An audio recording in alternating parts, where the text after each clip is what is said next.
Peraturan terbaru dari TikTok Affiliate mengenai konten-konten yang tidak menampilkan wajah. Jadi informasi ini perlu kita ketahui agar tidak sia-sia ketika kita mengunggah konten ke TikTok ya. Dan di sini juga saya akan jelaskan seperti apa solusinya jika kita malu ataupun belum berani menampilkan wajah di depan kamera. Entah itu alasannya belum lancar ngomong, belum berani tampil, ataupun juga malu kalau misalnya konten-konten kita ditonton oleh teman. Maka dari itu, biar tidak simpang siur ya kabar mengenai peraturan terbaru konten yang tanpa menampilkan wajah ini, kabarnya itu tidak bisa lagi direkomendasikan oleh TikTok. Karena banyak sebagian orang yang tidak percaya apakah itu hanya asumsi dari para edukator aja atau emang benar-benar resmi dari TikToknya langsung yang mengatakan bahwa video-video yang tidak menampilkan wajah itu tidak direkomendasikan. Maka dari itu kita akan lihat nih, ini ada dari akun official TikTok affiliate-nya langsung, dan ini adalah salah satu karyawan dari TikTok-nya. Seperti apa penjelasannya? Dan juga di sini mengenai kabar soal shadow ban. Apakah benar shadow ban ada di TikTok mengenai views yang stuck 200 ataupun di bawah 200. Kita dengarkan dulu penjelasan dari salah satu karyawan dari TikTok affiliate. Shadow ban atau null views itu bisa disembuhin gak sih? Dan itu sengaja gak sih sama TikTok? Sejujurnya, gue males jawabinnya, karena ya bisa-bisa aja kok. Tapi karena banyak orang yang jawabinnya itu semakin menjerumuskan, gue mau klarifikasi ya. Oke, kalau misalkan gue lihat di akun kakaknya, ini gue perhatikan di beberapa kontennya itu menggunakan footage yang mengulang atau mengulang-ulang video yang sama. Nih, bisa kita lihat ya, video ini, video ini, video ini, video ini, itu pakai footage yang sama. Meskipun ada perubahan komen yang di-stitch di videonya, tapi isinya pakai video yang sama, voiceover-nya juga mirip-mirip. Jadi ya nggak ada nilai tambahnya buat audiens. Video yang sama diulang-ulang, nilai tambahnya buat audiens apa? Kalau orang nonton konten kamu, terus dia jadi tahu apa? Kan nggak ada ya. Makanya dinilai sama audiens gak menarik, mereka langsung scroll, mereka nggak mau komen, mereka nggak mau engage. Lama-lama video yang sama itu performanya turun terus. Ya akhirnya disinyalir akun kita ya punya performa yang nggak bagus. Jadinya trafficnya cuma akan dikasih ke mereka-mereka mungkin yang serupa sama orang yang engage sebelumnya. Plus kontennya juga nggak ada mukanya, pakai footage yang sama. Gimana caranya kita bisa bedain itu konten yang kita buat sama konten yang dibuat pakai video ngambil atau video dari robot gitu? Susah nggak? Dan kalau misalkan emang performa videonya jelek, yang nggak usah diiklanin. Ini gue bilang nggak usah diiklanin kalau videonya viewsnya kecil. Karena berarti dari segi kemenarikan aja itu udah nggak bagus performanya. Buat apa dikasih iklan biar banyak yang nonton? Orang nggak bagus. Tapi kalau videonya ada yang check out 1 atau 2, kalau mau diiklanin silakan deh. Karena berarti video kita tuh berhasil bikin orang itu teryakini. Makanya diiklanin supaya dikasih ke banyak orang lain lagi secara cepat gitu. Daripada nunggu organik yang cukup lama biasanya. Jadi kalau mau memulihkan video-video yang punya 0 views, ya udah move on, bikin video baru, dan fokus ke nilai tambah yang bisa dikasih ke videonya. Ya kurang lebih seperti itu penjelasan dari official TikTok affiliate-nya secara langsung ya. Dan di sini juga tentunya konten-konten itu bisa kita promosikan juga dengan iklan kalau misalnya kita sudah mendapatkan komisi yang lebih besar. Tapi bagi pemula tentunya jangan pasang iklan dulu karena kita belum mendapatkan komisi kayak gitu ya.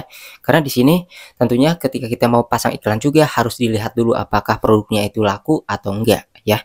Dan kemudian di sini kalau misalnya teman-teman takut nih bikin konten tidak direkomendasikan oleh TikTok, tapi mau menampilkan wajah masih malu. Nah, kalau misalnya di sini teman-teman, misalnya pemirsa ya, yang mungkin belum berani menampilkan wajah, entah itu dari alasannya memang karena enggak berani tampil, ataupun juga belum lancar bicara, caranya itu gampang, contohnya akan saya contohkan seperti ini. Jadi, kita bisa bikin video, contohnya ini ada yang namanya jam tangan. Nah, jam tangan ini harganya itu 50.000 udah dapat 3. Bisa bikin di video awal ya di tampilan utama untuk hooknya.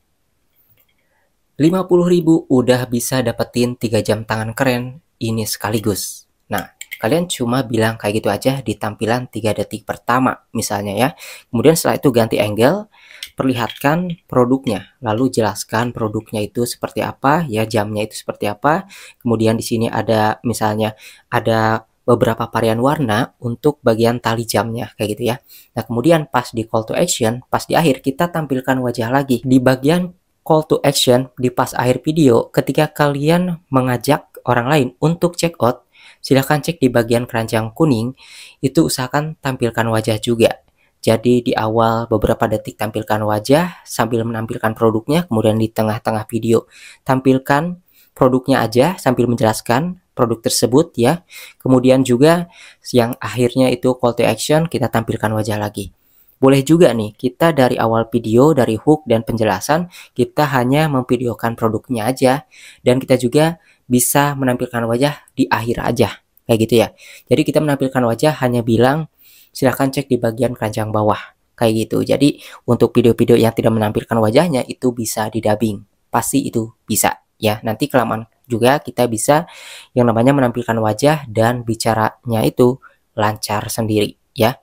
Ataupun kita bisa menampilkan wajah dari awal hingga akhir dengan menampilkan produk tanpa ngomong. Jadi nanti ngomongnya terakhir aja di dubbing. Jadi kita cuma liatin yang namanya produknya aja, ya dideketin ya dari segala sisi kayak gitu. Nanti untuk suaranya di dubbing. Nah, jadi meskipun menampilkan wajah dari awal hingga akhir itu tidak semua konten itu harus bicara langsung kayak gitu ya. Ada juga yang memang hanya menampilkan seperti ini aja, nanti suaranya terakhir kayak gitu, itu bisa juga. Nah, lalu gimana kalau misalnya kita sebenarnya bukan karena tidak lancar ngomong, bukan karena tidak berani tampil, tapi yang bikin masalah itu adalah malu. Kalau misalnya konten-konten kita itu ditonton oleh teman ataupun juga tetangga. Nah, jadi mindset tersebut harus dirubah ya. Ketika kita sudah menghasilkan uang yang banyak dari TikTok Affiliate, tentunya orang-orang yang selama ini nantinya kita takutkan lihat konten kita, justru mereka juga nantinya akan meminta kita mengajari mereka ya, bagaimana caranya membuat konten agar bisa menghasilkan komisi dari TikTok. Nah, maka dari itulah ketika kita merasa malu bikin konten, takut dilihat oleh teman, hal tersebut harus dibuang jauh-jauh. Pikiran tersebut harus dibuang jauh-jauh ya. Jadi kita fokus aja bikin konten, menampilkan wajah mau dari awal video hingga akhir video, ataupun hanya di akhir video aja, ataupun di awal video dan di akhir video aja. Pertengahannya hanya produknya aja. Jadi seperti itu ya intinya. Kita menampilkan wajah lah, mau di akhir aja pun tidak masalah, yang penting ada pembeda di setiap konten-konten kita dengan konten orang lain. Nah, gunanya ketika kita menampilkan wajah, tentunya personal branding kita itu akan terbentuk lebih luas lagi. Jadi kita akan dikenal di TikTok itu sendiri.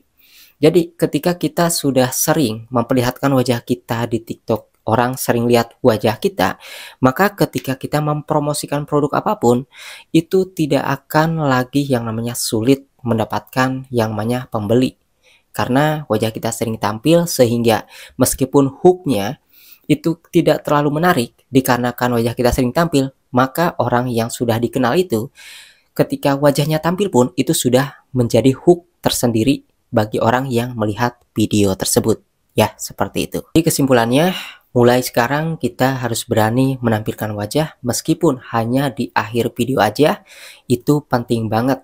Karena ini aturan dari TikTok ini tentunya nanti kedepannya akan diperbaiki lagi, sehingga TikTok tentunya tidak ingin platformnya ini hanya diisi konten-konten sampah, tempel-tempel video ya, yang kayak gitu, yang mulai sekarang, dari sekarang di akhir 2024 dan 2025 seterusnya, itu akan lebih diperbaiki, yang mana yang direkomendasikan adalah konten-konten yang memang menarik dan tentunya menampilkan wajah. Karena banyak banget dari orang-orang yang mau beli itu ragu karena tidak ada orang yang jualnya. Ketika kita mempromosikan, pastinya orang akan lebih percaya bahwa wah, orang ini berani menampilkan wajah. Tentunya tidak akan berani melakukan penipuan ataupun bohong ketika mempromosikan produk yang kita promosikan. Kayak gitu ya. Dan perlu diketahui juga ya, kenapa kita harus call to action ataupun menunjukkan kepada orang lain agar cek OT keranjang kuning, karena itu tidak semua orang tahu ya cara berbelanja di TikTok Affiliate. Kenapa hal tersebut bisa terjadi? Ya, kalau kita perhatikan di Google Play Store, TikTok itu ada dua, yaitu TikTok Lite. Kebanyakan orang menggunakan TikTok Lite karena dari gigabyte-nya itu sedikit ya, dari megabyte-nya sedikit, kemudian digunakannya juga lebih ringan dan hemat kuota juga. Tapi tidak akan bisa melihat keranjang kuning di video kita karena mereka menggunakan TikTok Lite, bukan TikTok yang biasa. Jadi orang-orang yang menggunakan TikTok Lite itu tidak bisa berbelanja karena tidak bisa melihat keranjang kuningnya. Sehingga kalau kita bandingkan di Google Play Store, orang yang mendownload TikTok Lite ternyata lebih banyak, hampir 1 miliar orang, sedangkan yang mendownload TikTok biasa itu hanya 500 juta orang. Dari situ aja udah bisa kejawab kenapa orang-orang banyak yang nonton video kita tapi enggak belanja. Ada juga yang nanya gimana cara belanjanya, ternyata mereka kebanyakan menggunakan TikTok Lite. Maka dari situlah kita harus jelaskan juga mengenai keranjang. Ketika ada orang yang nanya, itu kita jelaskan harus pakai TikTok biasa. Karena kalau menggunakan TikTok Lite itu tidak akan terlihat keranjang kuningnya.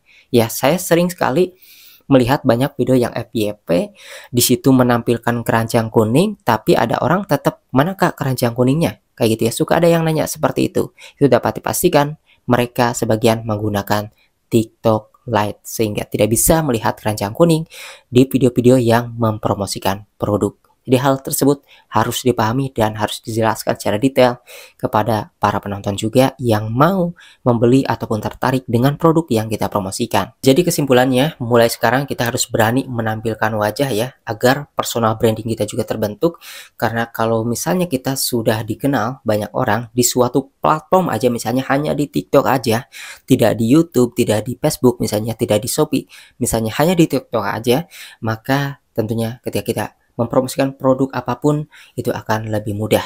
Tetapi biasanya ketika orang yang sudah dikenal di TikTok, kemudian kita loncat ke Shopee pun, nanti di Shopee juga banyak orang yang ngenalin kita, otomatis algoritma Shopee dan juga media sosial lain itu akan lebih merekomendasikan wajah kita karena orang-orang sudah mengenal kita dalam personal brandingnya itu sudah bagus. Ya, buat pemirsa yang mau nanya silahkan aja tulis di kolom komentar. Semoga video ini bermanfaat. Sampai jumpa lagi di video yang lainnya.